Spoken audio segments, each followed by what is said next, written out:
¿Subo o no me subo? ¿Ah? ¿Dónde me hago?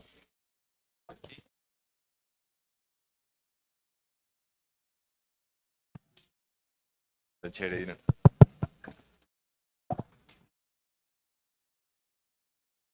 Ah, buenos días.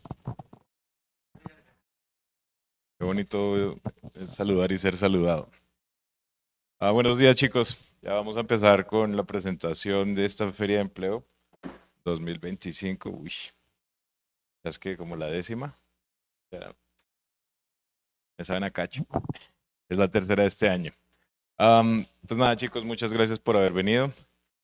Están dando un paso muy importante para sus vidas. Hoy tenemos a dos de los mejores empleadores que tenemos, pues, como partners. Tenemos a nuestro partner más antiguo, que es GeoVisions, presente. Vamos a hacer una introducción de lo que es la oficina, por si todavía no lo tienen claro, si solo se inscribieron por ManyChat, llegaron así como y luego venga, pero ¿quiénes son a los que les estoy pagando para que me manden a otro país? Van a conocer a su sponsor, que va a ser GeoVisions. Van a entender un poquito más de lo que hacen, cómo lo hacen y por qué lo hacen. Y van a conocer a sus empleadores. Siempre está como este lack de información respecto a lo que son los empleadores. Es muy difícil construir una opinión o un juicio de valor apropiado para cada eh, empresa, solo por el hecho de que estamos permeados desde la percepción. O sea, ¿por qué una oferta es buena? No, pues porque alguien más lo dijo. ¿Y esa persona quién lo dijo? No, alguien que fue. Pero puede ser que a esa persona le haya ido mal. Y la mayoría de veces la gente no admite la razón por la cual le fue mal. Entonces, no, pésimo empleador, lo súper malo, no lo recomiendo. ¿Qué pasó? Al chico lo pillaron durmiendo en el trabajo y lo echaron. ¿Qué va a decir? No, sí, lo mejor, la verdad fue que yo la embarré. Entonces nunca va a aceptar eso. Entonces estamos muy limitados a lo que tenemos como impresión de la gente que ya ha viajado con el programa. Por eso tratamos de mantenernos en los hechos. Y los hechos son pues, lo que nosotros podemos recopilar de todo lo que va a ser su experiencia. Entonces, yo sí puedo meter las manos al fuego y decir que son muy buenas empresas, son muy divertidas, son empleadores que están muy cerca hacia lo que es la dinámica de los programas de intercambio, operan muy cerquita también del Departamento de Estado y todo lo que buscamos es que ustedes tengan una experiencia de intercambio pues muy saludable y muy sana. Sin embargo, pues no están exentos de tener problemas. Los problemas pasan y son inherentes a la vida y pues somos valiosos en la medida en que logremos aceptarnos y adaptarnos a ellos. ¿Listo? Hoy les acabamos de preparar un video, bueno, hace un poquito más lo vamos a ver, hago yo mi presentación, luego vamos con GeoVisions y seguimos con las dos empresas. ¿Listo? Después de esto tenemos un break por almorzar y a las 2 de la tarde están citados. Sí, pues cada uno sabe qué horario tiene, ¿no? Tienen que llevar el certificado de asistencia pues para poder ingresar. Vamos a habilitar arriba el game room pues para que lleguen. Hoy pues no van a caber los 60, entonces sí traten de llegar como 15 o 20 minuticos antes de la hora. Pues de pronto los podemos pasar antes, pero no lleguen todos, que no caben los 60 en la oficina. ¿Listo? Y ya, pues diviértanse mucho. La verdad, pues vienen muy felices. Ese es mi trabajo estos últimos días, mantenerlos contentos, animados, que se enamoren de Ibagué. Y a veces es difícil porque, bueno, y porque es la ciudad musical de Colombia, ¿no? Hay mucha música. Y la percepción de música de ellos es el tipo de Michael Jackson en las 60, que lo han visto. Entonces, ay, no, pero sí le jalan harto a la música, ¿no? Pues sí, sí, hartísimo. Eh, pero, pues Ibagué tiene ese encanto que no todas las ciudades de Colombia tienen. Entonces, la idea es dejarles en ellos, en su corazón y en su mente, que cuando alguien les diga que conoció Colombia, sí, claro, estuve en Ibagué, ¿no? Uf, buenísima, una ciudad súper encantadora. Em, y pues bueno, démosle inicio al video y ya seguimos hablando. Hace 8 años tuvimos un sueño, que más Hace 8 años tuvimos un sueño, que más personas pudieran conocer lo que realmente significa vivir la experiencia Work and Travel. Queríamos algo más que un viaje, queríamos acompañarlos en una aventura que cambiaría sus vidas. Hoy, después de haber caminado junto a más de 3.000 participantes, Nos emociona pensar en todas las historias que han nacido, los sueños que han crecido y las metas que se han alcanzado gracias a esta experiencia. Nuestro deseo es que los jóvenes de nuestra región y nuestro país se atrevan a mirar al mundo con otros ojos, que exploren y se inspiren a soñar en grande, porque al final no solo se trata de recorrer kilómetros, sino de transformar vidas. A continuación, conoce la experiencia de algunos de nuestros participantes. Fue una experiencia transformadora. Puedo decirles que fue una experiencia que me cambió la vida.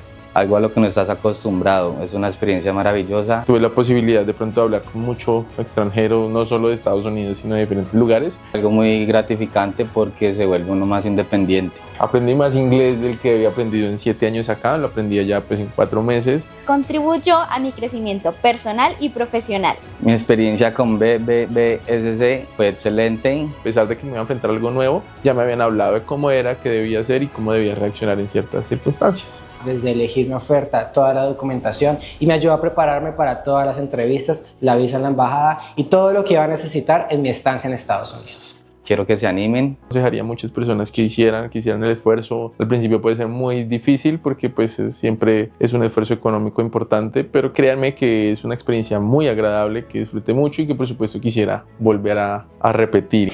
Recomiendo este programa a quienes quieren hacer amigos internacionales y explorar todo Estados Unidos. Cualquiera persona que lo haga la primera vez se va a quedar con ganas de más y más. Esperamos que tú también vivas la experiencia.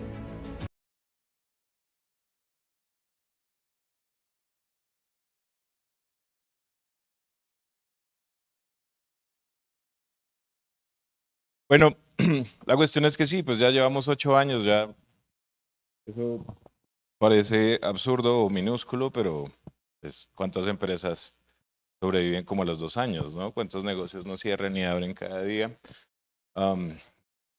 Y pues en algún punto yo también fui emprendedor, pues todos los empresarios lo somos.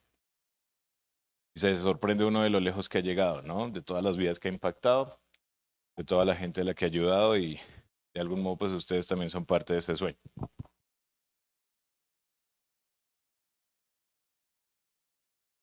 Pero este aparato nada más un disque porque fuera más elegante que otro que tengo ahí y este salió 2 veces más grande. Bueno, pues no solo debemos referir a ustedes como bravers o pues, personas valientes. Por eso, pues si nos siguen en redes, si no nos siguen, síganos. Solemos hablar de que ustedes son personas muy valientes porque en verdad se necesita mucho coraje para emprender la aventura que ustedes van a emprender. Ayer grabamos un podcast en el Sonesta con ellos y hablábamos de que muchas veces los participantes no son conscientes de todo lo que esto los va a cambiar. Y ojalá que en algún momento digan como, uy, ese marica del Sebastián tenía razón.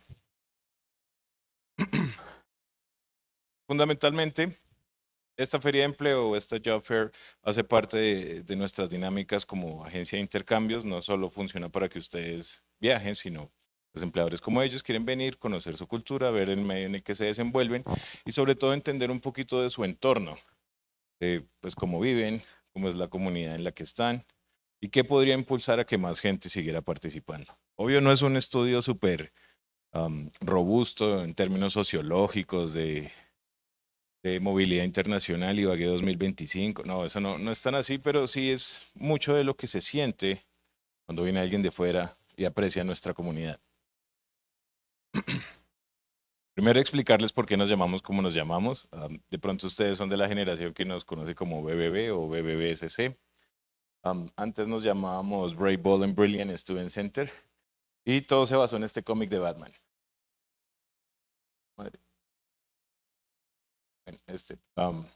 Había un cómic de Batman que se llamaba Batman the Brave and the Bold y nosotros, o bueno, yo, medio de mi locura, por querer incluir la tercera B para que fuéramos 3B, o sea, bueno, bonito y barato, pues se me ocurrió la de Brilliant.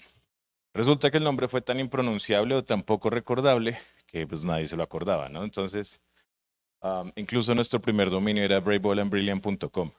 Nadie lo podía escribir, nadie lo podía pronunciar. Entonces terminamos moviéndonos hacia el BBB, que fue lo mejor que hay. 87% de nuestras interacciones con nuestra página web son directas, o sea, la gente se sabe de memoria el coso, pues es que son 5 letras, ¿no? La madre si no se aprenden eso.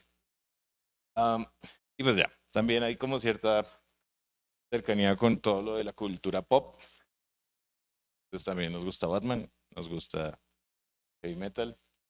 Ahora andamos en la onda del Fercho. ¿No fueron al concierto? ¿Quién fue al concierto del Fercho? ¿Y no fue nadie? Ish. Uy, no, qué boleta, man. Bueno, somos jóvenes apoyando jóvenes. Cuando hicimos esto, pues si se fijan, la edad media en la oficina suele ser bajita. O sea, no tenemos personas tan de mayor edad. Sin embargo, yo ya estoy en mis 30, entonces ya me percibo como no, los pelados de ahora. Sí, me la paso diciendo esas cosas. No, es que los chinos de ahora no tienen ni idea qué es la vida. Entonces me estoy volviendo viejo. Pero sin embargo, todavía sigo teniendo un espíritu joven. Y pues todo se trata de orientarlos a ustedes a que tomen mejores decisiones. Vamos a esta imagen de Tolkien. Y si saben quién es Tolkien, ¿no? ¿Quién es? ¿No saben quién es Tolkien? Sí. They don't know who's Tolkien. Tolkien fue el que escribió El Señor de los Anillos. Y él se inventó un idioma que fue el élfico y pues como le decía, no, pues un lenguaje y un alfabeto no tiene tanto sentido, entonces escribamos un universo para justificar todo eso. Hizo como 60 años de escritura, entonces escribió como 42 libros inmensos. Y pues gracias a él es que tenemos enanos, elfos oscuros, todas estas criaturas. No todo el que está perdido está errante, ni todo lo que brilla es oro. Básicamente es lo que él decía. No todas las oportunidades en su vida necesariamente son valiosas, ni que ustedes tengan claro qué es lo que quieren para su futuro, significan que no tienen futuro. Work and Travel es este tipo de experiencias que se topa, que les llega a uno en un momento en la vida. Para mí fue un póster en una cartelera en la universidad, para ustedes de pronto fue una imagen en Instagram, un familiar que ya ha viajado, un amigo, un vecino, pero por algún lado nos llega en este momento de cosas y se tratan de oportunidades. Yo en mi desarrollo profesional y personal siempre he pensado que soy muy bueno tomando oportunidades. No sé, de pronto estupidez o suerte, pero pues cada vez que se me presenta una oportunidad que considero buena, pues la voy tomando. Work and Travel es una de esas cosas que llegó a mi vida sin ningún propósito en específico y resultó siendo una de las mejores decisiones de mi vida. De pronto lo va a hacer para ustedes, de pronto no, de pronto van a aprender más de lo que son ustedes como individuos estando pues expuestos, pero pues les va a permitir crecer de maneras increíbles. Hace unos años, hace más o menos unos 2 años, empezamos a exponer lo que es su proyecto de vida. ¿Por qué? Hace 2 años, que fue 2022, ¿qué pasó antes del 2022? Pues la pandemia, ¿no? El 2020, el 2021, la readaptación a la vida. Y resulta que empezamos nosotros a crecer locamente. Empezaron a viajar más participantes, no teníamos que mover un dedo, repartir un solo volante y cada vez llegaba más gente. Pues sí, en términos de ventas es maravilloso. Wow, estamos vendiendo, ¿no? Necesitamos una oficina más grande. Pero el problema fue la pregunta que muchos de ustedes se deben hacer. ¿Es esto lo que yo quiero para mi vida? Me pregunté en un momento. ¿Por cuánto tiempo voy a tener la oficina? Que también fue como, o sea, pues ya llevo, ¿qué? 6 años. Uy, todo ese tiempo. ¿De verdad vale la pena? Yo quiero hacer otra cosa. Y pues esto se empezó a fusionar. Empecé a darme cuenta que muchas de las personas que están viajando en nuestro programa lo hacen porque no tienen un propósito o pues no han encontrado o definido su camino ninja, ¿no? En Naruto. No saben qué van a hacer, entonces me voy para Estados Unidos. Está bien, pues hago algo de dinero, conozco amigos, todo este tipo de cosas, cosa que es muy valiosa. Sin embargo, pues todos los viajes terminan, ¿no? ¿Y dónde terminan los viajes? Justo donde empezaron. Y eso implica su regreso a casa. Cuando regresan, una parte de ustedes se quedó allá y ustedes ya son diferentes, entonces empiezan a percibir la sociedad de muchas maneras. Hay gente que lo ve como oportunidades de mejora, pues todas las falencias que tenemos, y hay otra gente que lo ve como yo no quiero esto para mi vida, yo me tengo que ir, quiero vivir en una mejor comunidad, aportar más en otro lugar. Pues yo fui de los que decidió aportar a las falencias. No estoy juzgando a las personas que se quedan, pero sí eligieron el camino pues, más difícil. La idea es que las experiencias que nosotros como agencia proveemos, que no son las mal llamadas visas para trabajar en Estados Unidos o visas para trabajar en otros países, porque tenemos otros países, son experiencias de internacionalización. Y estas experiencias de internacionalización se tienen que complementar con sus perfiles. ¿Cuáles son sus perfiles? ¿Cuál es el primer requisito para hacer este programa? Ser estudiantes universitarios. Ustedes le apostaron a una educación superior para un mejor desarrollo de habilidades calificadas, que no todo el mundo lo hace. ¿Cuánta gente ingresa a la educación superior en Colombia? Solo 1 de cada 5 bachilleres ingresa. ¿Cuántos se gradúan? Como 1 de cada 20, una cosa absurda. Y uno dice, ¿por qué la gente no está terminando sus estudios profesionales? Y luego tenemos la percepción de que dicen que en Colombia es muy difícil conseguir trabajo, que aquí todo es complejo, que aquí los salarios son bajitos, que aquí nunca uno va a alcanzar sus sueños, que nunca se va a poder desarrollar. Y la verdad es que eso no es así. O sea, sí se pueden hacer muchas cosas, pero nos faltan calificaciones. O sea, ¿cómo se los explico? Nosotros, como sociedad, tenemos la percepción de que solo con alcanzar el título, porque pues de eso se trata, ¿no? Uno sale del colegio y termina en la universidad y arranca a trabajar. Pero no entiende las verdaderas dinámicas del mercado laboral. Y tenemos un mercado laboral que no necesariamente está saturado, pero sí está altamente calificado. Cuando ustedes tienen un negocio que es muy específico en algo, ¿qué necesitan? Gente con experiencia o con altas calificaciones. Y pues con el solo pregrado no alcanza. Ayer yo decía que la principal razón por la que yo tengo trabajo es porque hablo inglés. ¿Cuántos de ustedes hablan inglés así fluido que digan, uff, este man va solo? Pues poquitos, solo 1 de cada 20 colombianos es bilingüe. Y eso que hay que ver cuál es la definición de bilingüismo que se usó para ese estudio. No me lo estoy inventando, pero en sociedades más complejas y robustas, digamos como en Europa, la vaina es mucho más difícil, porque son europeos compitiendo con europeos, son asiáticos, es gente de Medio Oriente, es gente de África, gente de Sudamérica, de Norteamérica, buscando trabajo allá. ¿Y qué va a decir uno? ¿De dónde se egresa usted? No, pues de la CUN. ¿Y qué más hizo? No, pues, no más. Pregrado, maestría, perfil internacional, habla inglés, certificaciones en metodologías ágiles, maneja Python. No, pues, eso no estaba en la universidad. Y eso de pronto es una falencia grande que tiene la educación contemporánea, y es que en verdad no nos hacen apersonarnos de nuestro proceso educativo. Yo no sé si ya se dieron cuenta, pero nadie les va a venir a decir que estudien. Nadie les va a venir a decir qué hacer. Es cada uno de ustedes que tiene que llegar a esas conclusiones. Y sí, pues lo más fácil es procrastinar esas decisiones y dejarlo ir, pero el tiempo se pasa. Y uno llega a los 30 y llega a los 40 y se empieza a dar cuenta que muchas de las cosas que quiso hacer no las hizo, simplemente no quiso. A muchos les pasa que cuando hacemos las entrevistas de inglés en la oficina y les decimos que no tienen el inglés que pensaban, pues les genera frustración y entonces no viajo y pues yo veré qué hago y pues me voy con otra agencia. Pues lo pueden hacer, pero la verdad nosotros no empezamos a exigirles más inglés por capricho o como una oportunidad de negocio, sino fue porque a los chicos que hablan inglés les va mejor en el programa. Y pues yo puedo seguir mandando como yo les decía los falsos positivos. Les enseñamos el inglés necesario para que los contraten y súper bien el negocio. Pero ¿de qué me servía a mí? Pues sí, estaba llenándome de dinero, pero los participantes súper insatisfechos, súper frustrados, súper molestos, teniendo como 8 o 10 meses para prepararse. Entonces, pues venga, papi, estudie inglés con nosotros. Era la única manera de hacerlo. Y pues sí, a mucha gente no le gustó, pero pues le tocó. Y si le preguntan, lo bueno de que haya gente que ya haya hecho el programa acá, es que ellos pueden hablar y dar fe de que nunca sobra el inglés. O sea, no conozco una sola persona que diga, no, eso fue para mí súper fácil, work and travel. Uf, no, yo no tuve ningún lío con el inglés.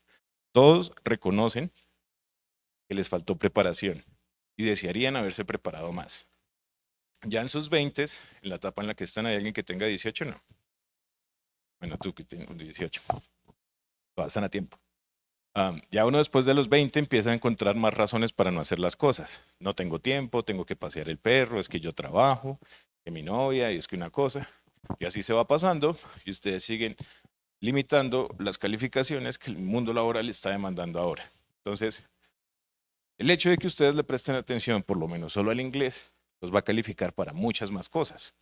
Yo no sé si ustedes sepan que nosotros, como agencia, tenemos más programas. Creo que tenemos unos 17 programas más. Adivinen cuál es la puerta de entrada para esos.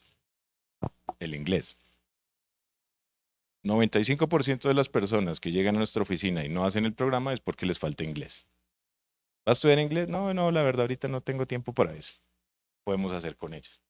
No les podemos mostrar un mundo que no están dispuestos a ver. Hace unos años, bueno, mentiras, hace unos meses, como unos 15 meses, hice esta gráfica. Es un plano cartesiano sencillo, donde comparamos su nivel de inglés con el nivel de ingresos que potencialmente ustedes pueden llegar a desarrollar. No son datos que yo me inventé, lo pueden buscar en el Foro Económico Mundial. Aparece que el 95% de las personas que ganan menos de $40,000 al año en Estados Unidos, que es decir, que están debajo de la línea de la pobreza, no hablan inglés. Entonces, en Estados Unidos hay una correlación muy directa entre ser pobre y no hablar inglés. Cuando entendimos esto, empezamos a presionarlos un poquito más para exigirles. Entonces, lo más fácil fue, bueno, subamos el nivel de inglés para el ingreso a la oficina, pues al programa. Pero entonces de nada nos servía rechazar gente, porque ¿a dónde los íbamos a mandar? No, pues a Mamata, no, a Lingua, a cualquiera de estos institutos. ¿Qué les iban a enseñar? Otra vez el verbo to be, otra vez los días de la semana, los colores, en good morning, how are you, and you. No queríamos eso, sino queríamos que fuera algo que se complementara, fuera muy intenso y sobre todo les creara el hábito. De hecho, en principio nuestros cursos nunca debieron haber sido virtuales. ¿Por qué? Porque la idea era que se dedicaran 4 horas semanales específicamente a estudiar inglés. De hecho, yo no sé si se han fijado, pero en los salones hay unos cositos que son como tarjeteros. Bueno, son para dejar los celulares y que no se puedan distraer en clase. ¿Por qué? Pues porque los celulares nos controlan. Básicamente es muy difícil alguien que diga, uy, no, voy a dejar el celular 6 horas. La mayoría de personas somos esclavos del celular. Pero sin embargo, de esto se trata. Las personas que ganan más dinero hablan más inglés. La gente que está desarrollándose profesionalmente en Estados Unidos, pues de Colombia, habla inglés. ¿Y qué se necesita para estudiar inglés? Tiempo. Yo no sé, creo que por ahí vamos a sacar una camiseta, porque pues yo me crié con el Chavo del 8. ¿Ustedes se alcanzaron a ver el Chavo? Sí, cierto, ¿no? Y pues hay un capítulo donde están diciendo en el colegio de que perdieron el examen todos y que el único que pasó fue Ñoño y pasó con 10. Entonces la chilindrina se burla y dice, ah, no, pero pues, es que estudiando cualquiera. Y cuando uno entiende ese chiste, se da cuenta que la gente que le está yendo bien es que es gente que se ha clavado estudiando, que ha dejado de salir a fiestas, que ha pospuesto relaciones, que no ha pasado navidades con su familia por estar estudiando. Y es esa la gente que nosotros seguimos como casos de éxito. Queremos ser como ellos, pero nosotros nunca estamos dispuestos a hacer ese tipo de sacrificios. Tenemos nuevos programas para ustedes. Alemania. Alemania es uno de los países que pues, más estimula la educación superior y tiene programas como en la Universidad de Gisma, bueno, creo que nos aparece ahí. Gisma lo que hace es que si ustedes pasan un examen de suficiencia en alemán, les permite educación universitaria gratuita. Pero si no hablan inglés, menos alemán, ¿no? Entonces, ¿qué se necesita para aplicar primero para el curso? Inglés. Y luego sí vayas a estudiar alemán. ¿Que si les va a tocar duro? Pues obvio que les va a tocar duro porque tienen que hacer lo que a alguien le costó como 5 o 6 años de su etapa primaria de aprendizaje en un año. Solos, sin familia, sin alguien que les diga como, ay, venga papito, tómese un caldo, no, vamos a desayunar, nada. Y esa es una de las cosas que lo hace sentir uno más vulnerable en este tipo de experiencias. El que tiene que resolver uno mismo. Y sí, lo de menos es que ustedes llamen a sus casas a decir que necesitan plata, que un participante una vez llamó y dijo que no tenía con qué comer, que estaba mal, que estaba bajo un puente y el papá llegó a la oficina. Y pues bueno, rastreamos a ver qué fue lo que le había pasado al chico y se fue para el concierto de Maluma en Denver y pues se gastó la plata en la boleta. Entonces, pues obvio, pues llaman a ustedes a sus casas a decir que están mal, pues obvio, de donde sea van a buscar cómo ayudarles. Pero fue un acto de responsabilidad de él. Y pues obvio el papá llegó furioso a la oficina a decir que nosotros como lo mandábamos a un sitio donde no le pagaron. Y yo, no, pues sí le pagaron. Lo que pasa es que él se gastó la plata. Am, Sabemos lo que hacemos porque lo hemos vivido, pues yo ya tengo 34 años. Hace más o menos bueno, esos 2 años también le di un giro grande en mi vida. En 2 años ya he conseguido 2 posgrados más y 2 experiencias más de internacionalización, no necesariamente work and travel. Hice 5 work and travels y ya pues he hecho 2 cursos de verano en fuera, lo cual me permite decirles a ustedes que afuera hay un mundo que es mucho más complejo, mucho más hostil en términos laborales, que en verdad como nosotros estamos tan absortos de esa realidad por estar en este pueblito macondiano, saben lo que decía García Márquez de Macondo, que eran los pueblos donde no pasa el tiempo, pues así estamos. Y estamos tan absortos de lo que está pasando en el mundo que en verdad no nos preocupa. Ahora que ustedes salgan al mundo y se den cuenta todo lo que hay allá afuera, van a decir, uy, no, marica, estamos muy quedados. Pero todo eso se puede traer acá. ¿Qué es lo que hace falta? Gente que quiera hacerlo. Y pues es raro que yo esté alentando que, digamos, ustedes sean empresarios, sean emprendedores, espacios como la Cámara de Comercio, no sean porque mi negocio es hacer que ustedes se vayan, pues mi negocio ahora es hacer que ustedes vuelvan. ¿Por qué? Porque qué chimba alentar este tipo de iniciativas y decir como, no, yo era un chino que se la pasaba mirando YouTube, jugando, ¿qué es lo que juegan? LOL. Y pues marica, ese man Sebastián me dijo unas cosas y no, ya con eso entendí que lo mío era venir a montar mi empresa, a generar empleo. Creo que es uno de nuestros primeros capítulos del podcast, ¿no? Hicimos la entrevista con Juan Carlos, el dueño de Yuso. Él llegó a la resolución de que quería ser empresario y emprendedor estando estudiando alemán, y pues precisamente en Alemania porque iba a hacer una maestría y decidió devolverse. Pues ahora Yuso vende como 2.000 millones de pesos al año a punta de tinto. Entonces se puede. La verdad, la diferencia es que tiene que haber trabajo. También ustedes están viviendo en una sociedad donde nos venden promesas de éxito fugaces, ¿no? Entonces tenemos ahora los traders, el Bitcoin, los creadores de contenido, que es gente que se está enriqueciendo de la noche a la mañana y todo el mundo está persiguiendo eso. Dice, no, pues si ese man lo hizo yo también. No, que es que el e-commerce, no, que el dropshipping. Y todo eso se puede hacer. Pero adivinen qué aprendí yo. Que si esos manes sin saber nada, sin tener preparación, lo están haciendo, imagínense donde lo hicieran, conociendo y habiendo estudiado. Los resultados van a ser mucho más grandes, mucho más robustos y mucho más veloces. Pues ya es el último slide. La verdad creo que me fui por donde no era. Pero de eso se trata, chicos. Se trata de que ustedes apenas están tocando la punta del iceberg. Todo lo que se viene de aquí para abajo es muy fructífero para sus vidas. No solo para las vidas directamente suyas, sino indirectamente las vidas de sus personas alrededor. Sus hermanos, sus primos, sus vecinos. Incluso esos haters que ustedes tienen en Instagram, la gente que saben ustedes que les cae mal pero no son capaces de borrarlos y ellos a ustedes tampoco. Esas personas van a venir a preguntar por la experiencia que ustedes tienen. La ventana que ustedes abren con sus redes sociales permite que esas personas quieran ser como ustedes. Es que es muy curioso. Oiga, usted, vengo a inscribirme para el programa en el que viajó fulanito. Hay ustedes que son amigos. No, la verdad no, pero yo lo vi en Instagram.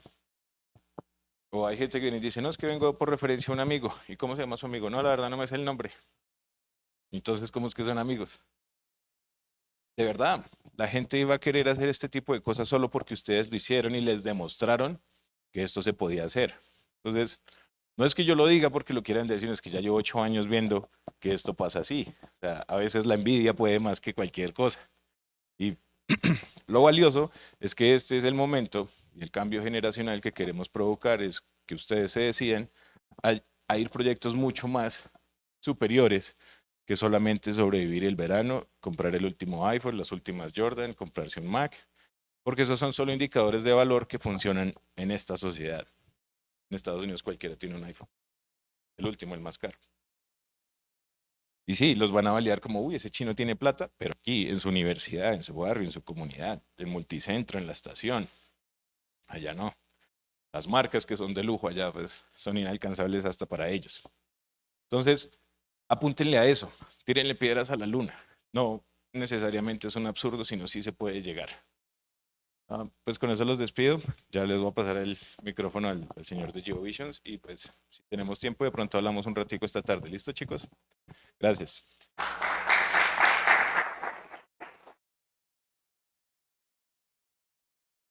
Obviamente la presentación de él es en inglés, entonces párenle bolas, guarden los celulares y préstenle mucha atención.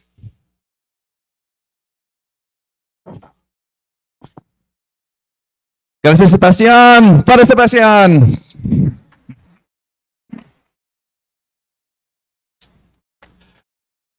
Buenos días. Mi nombre es Corbett Cummins. It's too loud, too loud, too loud. How's that? Okay, good. Disculpa un poco de español terrible antes de empezar. Me voy a explicar muchísimas formas y regulaciones, responsabilidades y lo siento. Vas a olvidar muchas de esta presentación, pero por favor recuerda esto. GeoVisions y tu empleador y BBB están aquí para ayudar ustedes. Pero, por favor, ayúdame a ayudar tú. ¿Entiendes? Otra vez, ayúdame a ayudar tú. Uno más, más alto. Ayúdame a ayudar tú. Ok, está bien. Ok, no más español terrible. On to English. Okay. As I said, there's a lot here. This is a complicated program, but I don't want you to get too lost into all the details. We're going to go over all of it, but everything here, everything we're doing, everything we're asking of you is so that we can better help you. So with that in mind, let's get going. So we're going to go over what GeoVisions does. We're going to go over your program regulations and requirements, the roles of the sponsor, your employers, and the roles of you as a participant. We're going to go over the core of this program, which is cultural exchange, and some of the common things we see as sponsors and employers that problems that participants have as they go through this program. So, what is the purpose of the Summer Work and Travel Program? The main purpose of this program now is to provide an opportunity for people from countries all around the world to interact with the United States. It's important to remember that because as you're looking at your employer, as you're making your decisions, as you're talking with your friends, there's a lot of other things that you think about. You want to make money, you want to improve your career, you want to make friends, you want to have an experience with your friends, maybe you're just here to learn English. But the program, the rules and the laws that create the program start with this idea of interacting with US citizens. We want to be your friends. We want to know more about you. We want you to know more about us. And that allows you to experience US culture while sharing your own. So you're going to be working with us, you're going to be learning from your employer, you're going to be learning from your fellow employees. And it allows you to extend that experience by giving you these work privileges. It's very hard. The United States is a very expensive place. So staying there for 3 months is expensive. And so that's why we have the work. That's why it allows you the ability to work and pay for your experience while you're in the United States. So GeoVisions, we are designated by the Department of State as a sponsor on the J-1 visa program. That means that technically my boss is the United States Department of State, and they are very demanding. So that's one of the reasons we have all these forms and regulations for you to fill out and for you to follow. We are located in Austin, Texas, which is sort of in the middle of the United States. Does anybody know where Texas is? I know, yeah. It's in the south and in the center of the United States. So it's right kind of in the middle. It's also very hot. We partner with other host companies. We partner with exchange agencies like BBB. We partner with the Department of State. We also partner with organizations in towns. We partner with religious organizations to make sure that your program is of a high quality, to make sure that it's safe, and to make sure it gives you the experience that you're looking for. We are here to help you and to support you while you're on the program in the United States. If you have an issue, you'll be talking to our support team. You can email us questions, any changes you want to make. We'll get to that later. But most importantly, we are here to help, as I said before. And we need you to help us help you. So your partner agency, that's BBB, they're responsible for assisting you with all of your pre-arrival. So when you're choosing your employer, you're buying your tickets, you're deciding where to go, you'll be talking with Sebastian, you'll be talking with BBB, and they will have the best information for you. They will collect your documents, and then they send your documents to us. We review them. If we have any other questions, we go back to Sebastian and work with them to clear that out. We arrange, a big part of my job is to arrange the job opportunities and the housing options that you will be staying in. So right now, this past few months, I have been madly talking with employers all around the United States to make sure that they have jobs available for you and they have housing that's going to work for those jobs, and there's a good way for you to get from the housing to those jobs. So that's mostly what I do, but that's a big responsibility for GeoVisions.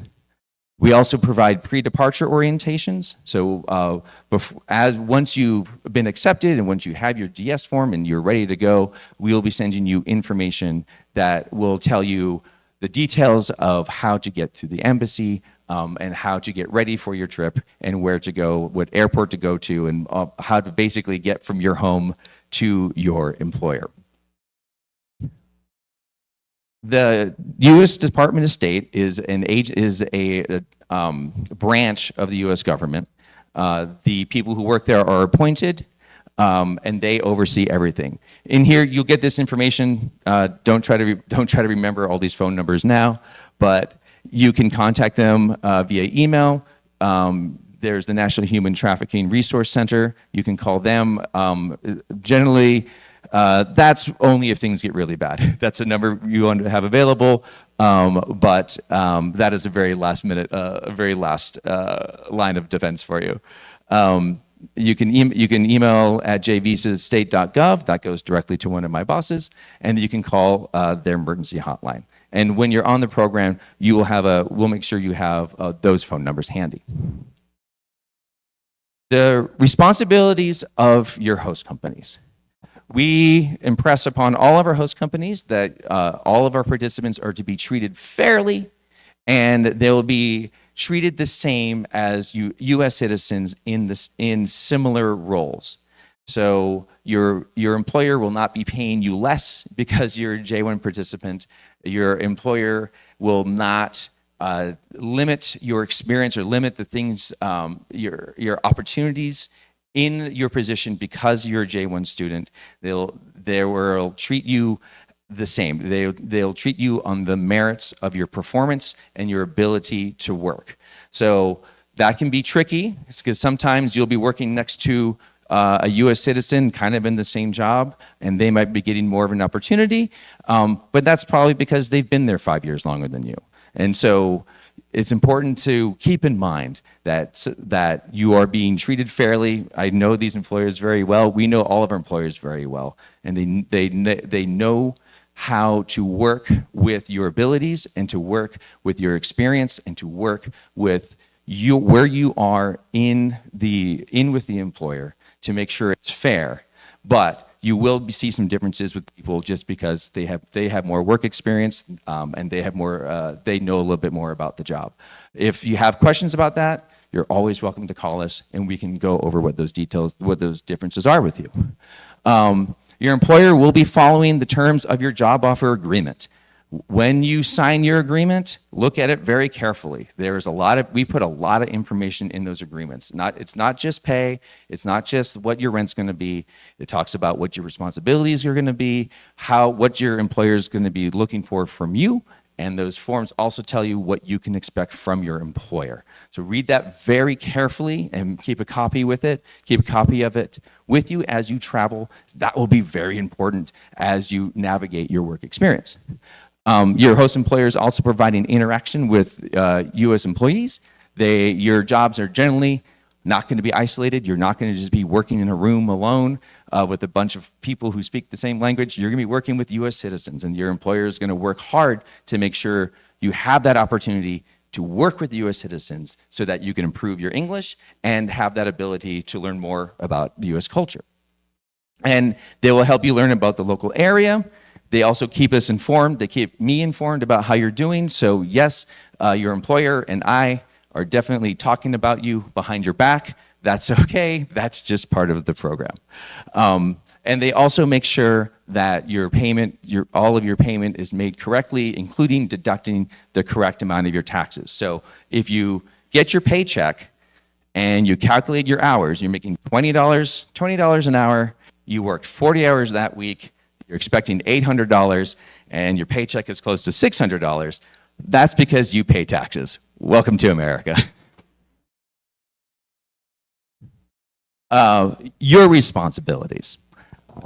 When you arrive, we need to know that you got there. We, as a sponsor, are not psychic, and we don't let anybody else tell you. Your friend can't tell you you arrived. Your mom can't tell me that you arrived. Your employer can't tell me that you arrived. You have to tell us that you arrived. And you have, that goes into the CVIS program. You will, if you're working with GeoVisions, you will go through your portal called Hanover to do that validation, but that's the first thing you need to do when you arrive. You touch down, you get to your workplace, you get to your apartment where you're going to be. Make sure you check in. We also require that you keep your contact information up to date. We will be sending you tons of information throughout your program. We have monthly updates. We have information about your travel. We sometimes have to tell you about crazy things like hurricanes and earthquakes. And we expect that when we email you or call you, that information gets to you. If you decide to use a different email, if you change your phone number and we send you important information and you say, sorry, man, I use a different email now, we're still going to come after you. That is not an excuse for not doing something. If it's a new contact information, you have to let us know. And that goes into checking your email.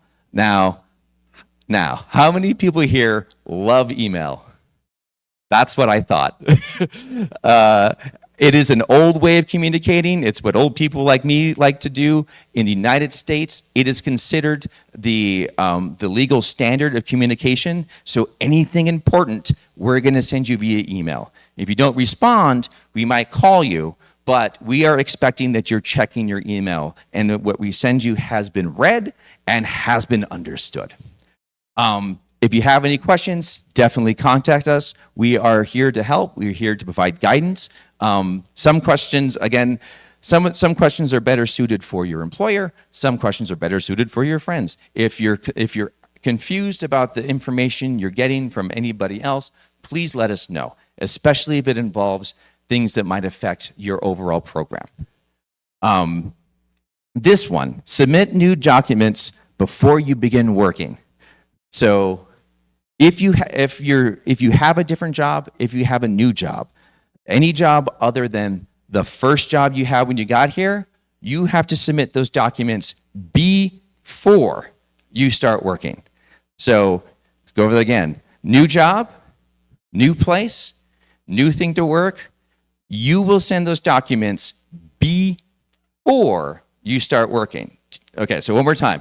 New job, new place to work, new place to be, new documents when? Yes, you guys are good. We're going to go over that again. Don't worry about it. And we expect you to do that. It's important that we know where you're working, and it's important that we know that you're safe. And that's why we expect that. We'll go over that a little bit later. When you're with GeoVisions, as I mentioned before, this is your portal. You can access it on your phone, and this is where you'll send us the majority of the information regarding your program. This is your check-in, your validation, new jobs, most of your communication will start through this portal. So when you get signed on, when you're accepted for your job, make sure you get that link and make sure that's on your phone so that you can access your portal. Important documents. So does anybody know what this form is? Anybody recognize this? Yes, this is the golden ticket. This is the DS2019 form. This is your authorization to apply for the J1 visa. It will contain your start dates and end dates. You can only work within those 2 dates. I think they'll be right here. Do not start working before that date. Do not continue working after that date. It contains the basics of your employment, your company details, that will be looked at when you do your application and sometimes looked at during immigration. If you need to go home and return, it must be signed, and you will need it for your embassy interview. You will need it when you're entering the United States.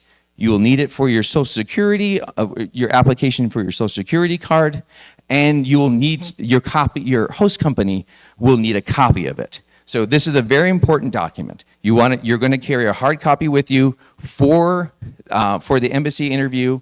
You'll have your hard copy for entering the U.S. and the Social Security office. It's good to keep a digital copy on hand too. Sometimes you can use that. It's a little less nervy than walking around with the actual document. Social Security. So remember when I said, the first thing you do when you get here, when you get to your apartment, does anybody remember what that first thing is? The very first thing? When do you get in? See? You validate your program. You tell us you arrived. Remember, your friend can't do it, your employer can't do it, your mom can't do it. You tell us you arrived because we have to tell the government you're here before you apply for your Social Security number. So you let us know you're here, we put you in CVIS, and then 10 days later, you apply. If you apply too early, it can cause a major problem. So make sure you're waiting for those 10 days. Put your host company's address on your application so it can get mailed back to you. It can take 4 to 6 weeks for it to arrive. So even though I want you to wait 10 days, I don't want you to wait 2 months because you might not get your card. So if you have questions on the timing of this, go ahead and ask us and ask your employer.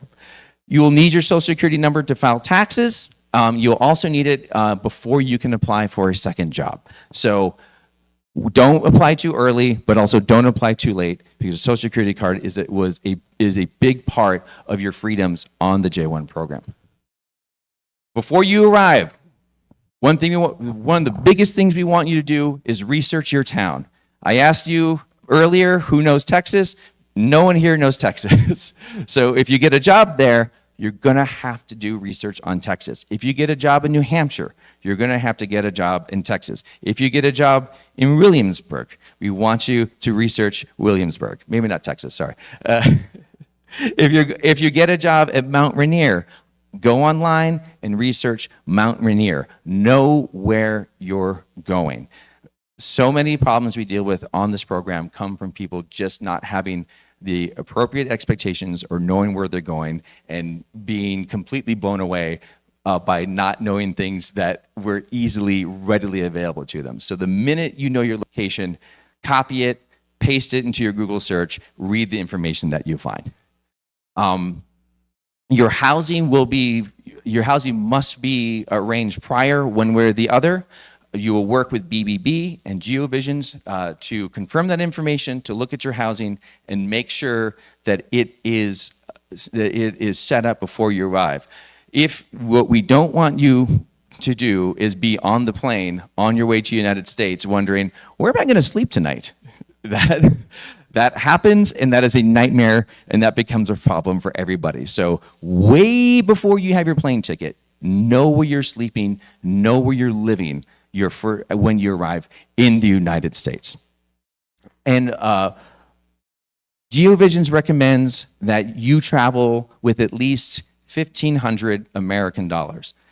Those first couple weeks in the United States are very expensive. You probably will not get your first paycheck for 10 to 14 days, meaning every snack you eat on the plane, meaning maybe if you have to get a hotel room because there's a mix-up with your plane arrival, or you have to pay for a taxi that you didn't think you have to pay for, or you have to buy a couple of dinners because your employer is not there, or you go to the wrong place. There are a lot of little expenses. There's a lot of little things that can go wrong, and those things get very expensive. And we expect you to be prepared for that and to be able to handle that on your own. If you're stuck and you need a hotel room and you call GeoVisions, you say, I need a hotel room, we're gonna say, okay, you have $1,500, you're gonna have to pay for that hotel room. And maybe it'll get reimbursed later, but that night, you will have to pay for it. So make sure when you're traveling, you're planning on bringing $1,500 to pay for those incidentals, and also to pay for your groceries and pay for your living expenses until you start getting those paychecks. The duration of the program, as I said before, it will be listed on your DS form. No matter what anybody tells you, no matter what anybody says, what your friend or a guy you're working with, or some dude on the bus, whatever they say, the dates of your program are the dates on your DS form. There are no different dates, and there's no other way to look at that than on your DS form. Make sure your host company knows when you're arriving. We'll be sending you emails, we'll be sending you notifications to send that information to your host company. Again, no one here is psychic. Your employer needs to be ready for you when you arrive. They need to be ready to onboard you. They need to be ready to get your documents. They need to be ready to pick you up from the airport if they're going to be picking you up from the airport. They don't know when you're traveling unless you tell them. And you can provide that.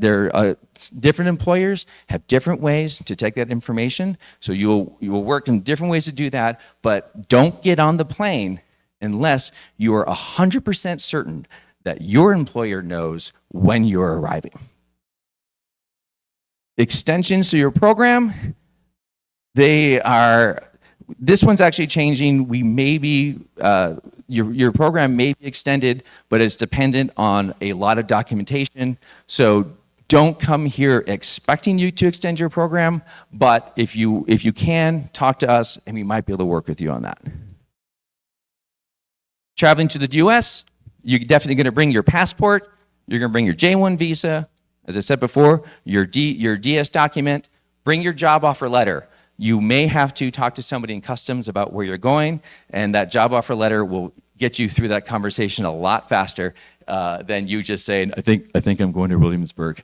And having a customs guy just stare through your eyes and go, I don't think you're going to Williamsburg.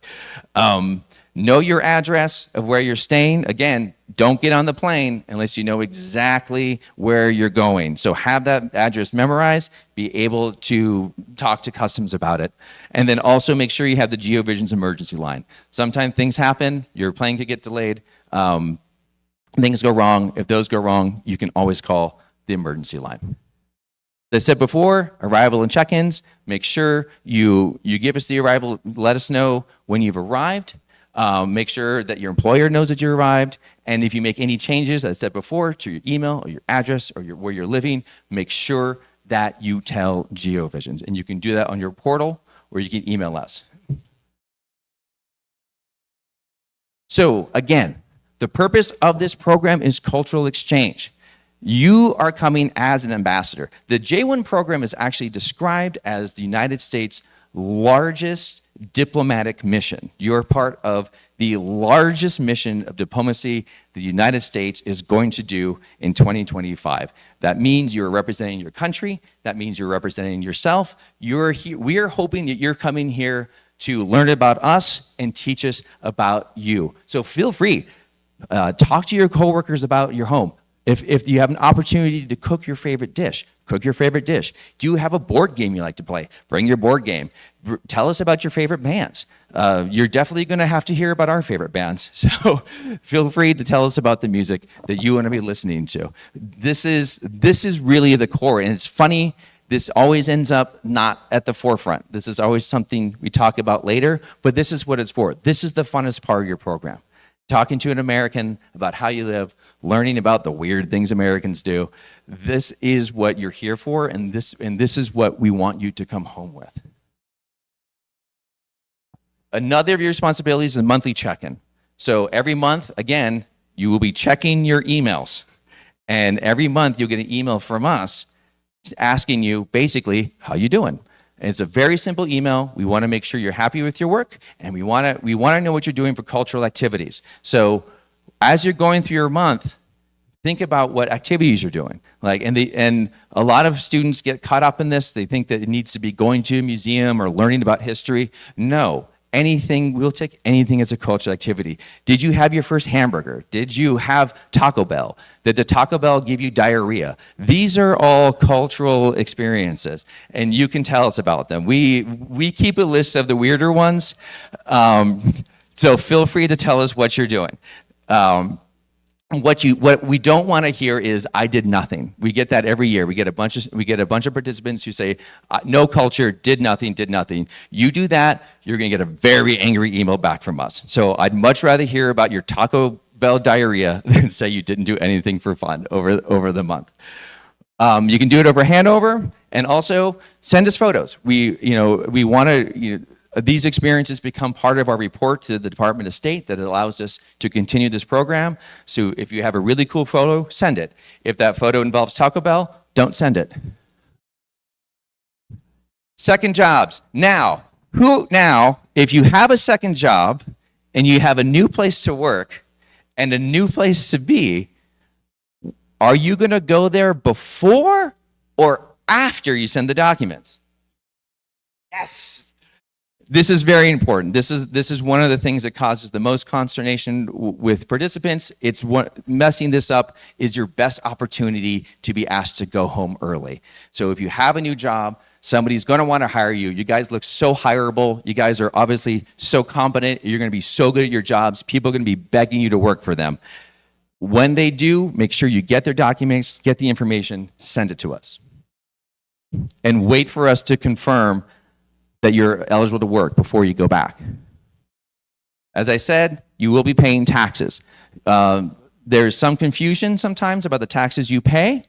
You're going to be paying the local tax, you'll be paying state taxes, you'll be paying federal taxes. Now, not all cities have local taxes, so some of your cities might not have a city tax, some states don't have an income tax. But those are the ones, if they're there, you will pay. You will not be paying Social Security or Medicare. So if your employer gets confused or somebody has a question, the ones you don't pay are Social Security and Medicare. Drinking. Now, this is another great way for you to be asked to get sent home early. So what is the age of drinking in Colombia? 18.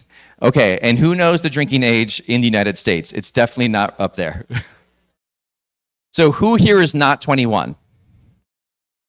Okay, okay, yeah. So be careful. You be very careful. We know there's a lot of alcohol in this program. It is illegal for you to drink under 21, and the police take that very seriously. They really love tagging people for alcohol abuse, so be careful with that.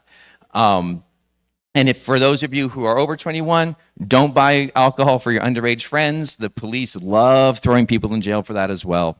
This can absolutely ruin your time. And if you do get caught, we will send you home. Insurance, GeoVisions, we are not your insurance provider. We are making sure that you have insurance. It's very basic insurance. It's not preventative. It is just catastrophic. You're covered for 5 days prior and 5 days after your work period, which is listed on your DS form. And again, this information is coming to you via email, and this is one of the things we expect you to read in your emails. So this is new. New-ish. A lot of cities now have the electric bike and electric scooters. I know you have it here in Vive.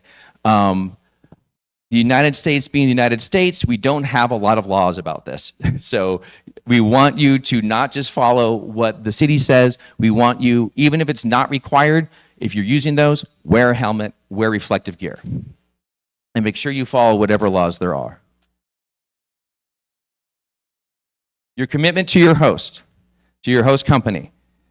When you get there, it's going to be tough. Your first couple of days are going to be very trying. The language is going to be hard. The work is going to be hard. You're going to have a manager asking you to do things that you've never done before, and you might just say, hey, I want to go home, or hey, I want to go live with my friend. When you're on this program, we are expecting you to work through the entirety of your program with your host company. So start with that. We expect you to get over those challenges. We expect you to work through it, to work with your employer, to work with us, to work with BBB, to maintain that commitment. I can tell you this, I've been in this program for 15 years. There's always somebody telling you that the grass is greener on the other side, that they have a better job, that they're having more fun, that they're making more money. That is never turns out to be the case. The other job you're hearing about is never as good, and that's why we want you to stay with your host company. We all worked very hard to find this job for you. You made the decision to work there. You know what's best for you. It will be hard, but if you see through that responsibility, if you follow through with that commitment, your program will be better, and you will come back with a much better experience than if you quit and go off to something else. Some more responsibilities, rules. More importantly, we want you to enjoy your program. You will have an opportunity to travel after your job is over. At the end of those dates in a DS form, you will have 30 days. We call it a grace period. This is your opportunity to travel around. Save up your money, go to Las Vegas, go to New York, make a bucket list, talk to your friends, put together a trip with your new friends. Go somewhere. This is where we want you to really have a good time. You won't be working. You won't have to get up at 5 in the morning. You won't have to be dealing with your boss yelling at you. This is your best time. Okay. Now, does anybody have any questions? No. Okay. All right, I will pass it back to Sebastian. Thank you so much for your time.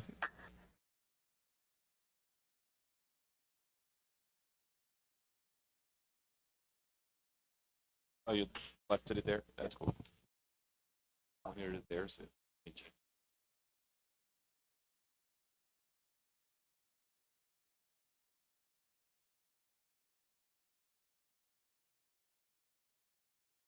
Good morning. Hello. Buen dias. My name is Brandy Frederick, and I'm with Guest Services, and I oversee operations in Mount Rainier National Park. Do you know what a national park is? Okay. I also oversee some operations in state parks, but primarily here today, I'm here with Mount Rainier. So it sits in Washington State. It's a very remote location. It's 2 hours away from the city. We have many positions here, from housekeeper, we have some mistakes there, kitchen, and resort worker. A resort worker may end up working in the front of the house and the back of the house, meaning public facing with the guests, as well as maybe cooking in the kitchen or cleaning and washing dishes. It also can mean that you're running a cash register. So coming to the parks, it's really a hard transition. There's culture shock, correct? It's very hard work. How many people have had a job before? Is your first job? First job? Okay. So it's a hard transition for some folks, but it can be a lot of fun. It's really about your attitude and how you're doing it. When we look at Mount Rainier being remote, there's not a lot of opportunities for second jobs. However, there is opportunities to work in different departments. The wage in 2025 is going to be $16.66 per hour. One of the benefits of working with us is that there is the potential for an end of season bonus based off of your performance and your behavior, both in housing and at work. You also have the opportunity when you go to recreation programs that we take people to, maybe it's to the city for different activities, you can potentially be reimbursed for those. but understanding that you're all working through different programs and different careers, you're studying different things in school, the habits that you form working in these positions really kind of help set up your career as you move forward. Okay, so commitment through actions. What really this is talking about is, I've been working with this program for 20 years. I've been a student and working in national parks when I was younger and making friends throughout my career. And then obviously I've been in leadership. So really the best form of building these relationships is just talking about things like music, your family, your pets, all of that, and starting to practice the English through there. Really understanding that that kind of exchange is going to help you interact with the guest as well and help you get into different positions that you're looking to potentially do. We want everyone to have a great experience. So not only our customers, our external customers being the visitors coming into the park, but everybody that's working there. So when you're having issues, you want to make sure that you bring them up. If you're having challenges in housing and stuff, we're going to ask that you guys work with each other first to try to correct those issues. But then if you're not finding any resolution, that you make sure that you bring up those issues to us. Really though, this is about creating special memories. Working in state and national parks, we have a lot of environmental commitments. So it's really about protecting the land and protecting the wildlife. So everyone has a responsibility in every action that they're doing to mitigate and protect for the future. So seeing that Mount Rainier is a national park 2 hours from the city, some of the events that we take you to are down into Seattle. Does everybody know that Mount Rainier is a volcano? And it's an active volcano. So that's something that you would want to study before you come. But it's a very cool place. It's a lot of hiking opportunities, and a lot of photography, wildlife photography, landscape photography, different things that you can explore. But taking people down into, whale watching, Mariners games, like baseball games and different things. We do associate barbecues. This is the scene that this is the environment that folks would be living in. Employee housing. So it snows in Mount Rainier National Park. Has anybody seen snow before? No? Okay. So we get about 20 feet of snow in the winter. And it may actually be snowing when you get there, but it's not going to, we clean that off. And this is what housing starts to look like. So we have a couple of different dormitories. One would be based more geared towards females, and then we have others as well. And we have integrated housing as well. There is no Wi-Fi in the rooms. However, there's areas that you can go for Wi-Fi and games, pool tables, not swimming. But you can go swimming in the rivers or the lakes and stuff like that. This is Paradise. We have also housing there. We have employee dining rooms. So all the cooking is done by the staff for the staff. It's $130 a week being charged out of your paycheck. I'm going to be honest, it could be up to 3 weeks for your first paycheck to arrive. Depending on when you actually start, but that is the fee that's taken out of your lodging expenses or your paycheck. There's also access to a gym. These are some of the activities that you can do in the park. Beautiful night sky activities. And then this is kind of the leadership team in the park. And this is just to show you that, we're out there, we're hiking, we're camping, we're exploring the park. Some of the hiking, some of the wildlife you may see, bears, marmots, elk, bighorn sheep. This is another location, which is the National Park Inn. We have about 35 staff there. There's lodging, there's restaurant, there's gift shop. Paradise Inn, which is the kind of the prettiest location, honestly, is up high at about 5,600 feet, 121 room lodge. And then we also have Sunrise, which is on the eastern side of the mountain, very remote as well. There's about 10 people that live over there. One of the other parks that we have a couple of spots open for is Big Sur in California, also a remote location. And then here's some of the activities that they do. It's really hiking and biking and different kind of photography and stuff. It's about an hour and a half to San Francisco from this location. And then we have Stehekin back up in Washington, and that's a very remote place. You can only go in by boat, and that takes about a 2-hour boat ride in. Charming little location with hiking. Wages are $16.70.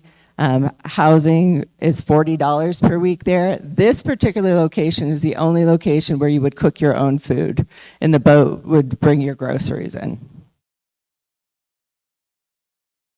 Okay, any questions? Okay.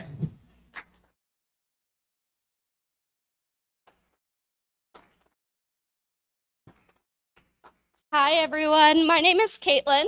I'm with Busch Gardens and Water Country. I've been with the parks for about 10 years, and I am the recruitment manager. So some of the jobs that we have available at Busch Gardens are going to include food and beverage, lifeguard, ride operator, guest arrival. So you may match with a specific department, but you do have an opportunity to pick up hours in another department. So there's plenty of opportunity. We are used to working with second jobs. However, your primary job is Busch Gardens. You may not need to work a second job because you have the opportunity to pick up hours in some of those other departments. A little bit about Busch Gardens. We are the world's most beautiful theme park. Has anyone ever worked at Busch Gardens? Have you done a program there? Yeah? So you can talk a lot about it, right? There's lots of roller coasters, there's shows, there is the water park. They're not connected. They're about like a 5-minute drive apart. But you have the opportunity to go to both of those parks for free with your employee ID badge. The water park is the largest in the Mid-Atlantic. It's a 1960s surf theme, so a lot of fun. You have wave pools, you have water slides, you have kids' attractions, little splash pads is what we call them, so they don't get drowned in the water or something like that. Our housing. So our housing has gone up to $20 per day. However, if you work until the end of your program, you have followed all of the rules, you haven't gotten in trouble, you leave your room in good condition, you will earn up to $5 back per day for your housing. So it acts as an end of season bonus if you followed all the rules and you stayed until when you can. You might live at the Ambassador Housing Village, which is up to 4 or 5 people in a room. There is a kitchen on site where you can cook food. There is a fridge in your room that you share with your roommates, and the bathroom is dedicated to you and your roommates. Or you might be placed at a local hotel. If you are at the hotel, you still have access to the Ambassador Housing Village. At the village, we have a pool table, we have the kitchen you can cook, we have free laundry that you can use. And regardless of where you are living, you are able to go back and forth between the two as you please. Transportation is covered from your living location to work. That is free for you to use. But if you want to go to the beach for the day on your day off, you are responsible for that transportation. Some of the fun stuff that we do a lot of cultural activities. Williamsburg, Virginia is a very historical site. It was one of the first settlements in the United States, so there's a lot of history. It's a lot of fun, but we're also very close to the beach. We have shopping.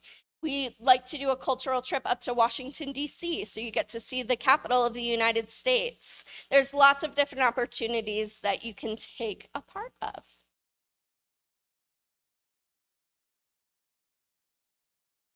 No? Mm-mm. Oh, that's it? All right. Great. That's the end of my presentation. See you soon.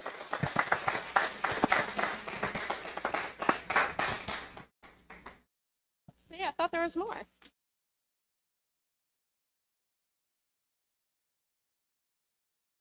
That's it. Don't be Bueno, quedaron claritos, ¿no? Entendieron todo. ¿Cómo? ¿Que me corra? Una de las cosas de lo que se trata mucho este programa es de que ustedes se den cuenta de que en verdad este es el inglés que les van a hablar. Es cuando les decimos que les va a hacer falta, ¿no? Es como la mamá, ¿no? Mijo, empaque una chaqueta. ¿Qué tal le llueve? Y uno, fijo, no la empaca, fijo, le llueve. Pues la cosa es seria. O sea, en verdad, hay muchas expectativas sobre ustedes, así como ustedes esperan cosas del programa, de ustedes esperan cosas. Muchos chicos tienen problemas es porque en este tipo de reuniones o espacios no prestan atención a las instrucciones. Lo más claro que ellos esperan de ustedes es que lleguen a tiempo. Llegar a tiempo de 5 minutos antes, por lo menos. Ya que, ay, que no hay dos, que no, que un momentico, no está bien, para nada. ¿Listo? La carta de que es que yo no entendí inglés se puede jugar una vez, 2 veces, yo nunca la pude jugar, pero eventualmente ustedes van a tener problemas porque no se van a poder comunicar bien.